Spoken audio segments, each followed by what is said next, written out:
విదేశీయుల పాలనలో దేశ సంస్కృతి సాంప్రదాయాలు తుడిచిపెట్టుకుపోయాయని, స్వాతంత్రానంతరం విశ్వ హిందూ పరిషత్ భారతదేశ సంస్కృతి సాంప్రదాయం నిలబెట్టేందుకు, హిందుత్వాన్ని పెంపొందించేందుకు కృషి చేసిందని విశ్వ హిందూ పరిషత్ రాష్ట్ర నాయకులు రవి పేర్కొన్నారు. కాకినాడ విద్యుత్ నగర్లో గల ఫంక్షన్ హాల్లో విశ్వ హిందూ ఆత్మీయ సమ్మేళన కార్యక్రమం జరిగింది.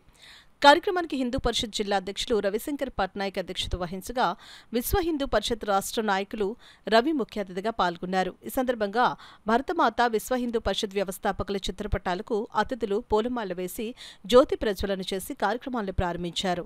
తొలుత కోలాటాలు, భజనలు జరిగాయి. ఈ సందర్భంగా రవి మాట్లాడుతూ, దేశ సంస్కృతి సాంప్రదాయాలు దేశానికి పట్టుకొమ్మలని, వాటిని పరిరక్షించుకోవాల్సిన బాధ్యత ప్రతి ఒక్కరిపైన ఉందని అన్నారు.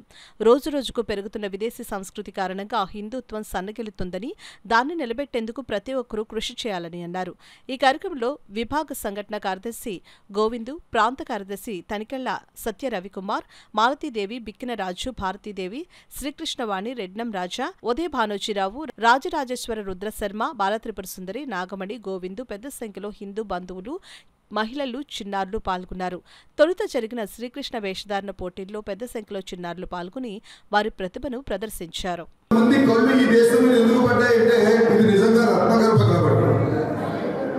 ప్రపంచంలో అనేక దేశాలు ఉన్నాయి.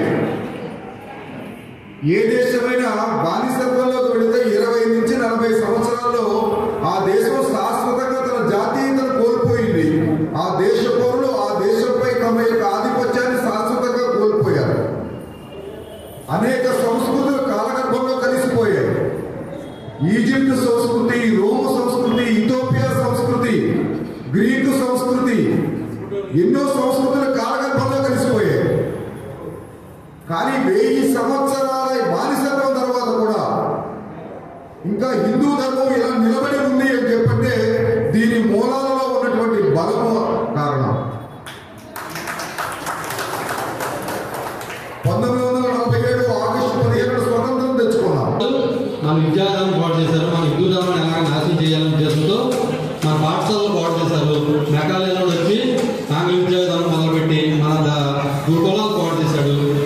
మన విద్యాలయం పాటు చేస్తేనే హిందూ ధర్మం నశిస్తుంది అన్న ఒక అవగాహన వాళ్ళు ఏర్పడుతుంది మన ధర్మాన్ని నశింపజేయడానికి వాళ్ళు కోరుకున్నారు.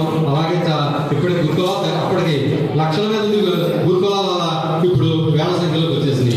మన ధర్మాన్ని మనం నాశనం చేయడానికి కారణం ఏంటంటే మనలో కట్టుబాటు లేకపోవడం, సంఘటన కాకపోవడం, నాకెందుకులే అన్న భావన, బయటికి రాలేకపోవడం, మనం గడప దాటి బయటికి రావడం, ఏదో జరుగుతుంది మనకెందుకులే, నాకెందుకులే అని పంచాక్షరంతో అలవాటుపోయింది. మనకి నాకెందుకులే ఇంకా యొక్క బిల్డింగ్ నిర్మాణం జరగాలని కోరుతున్నాం.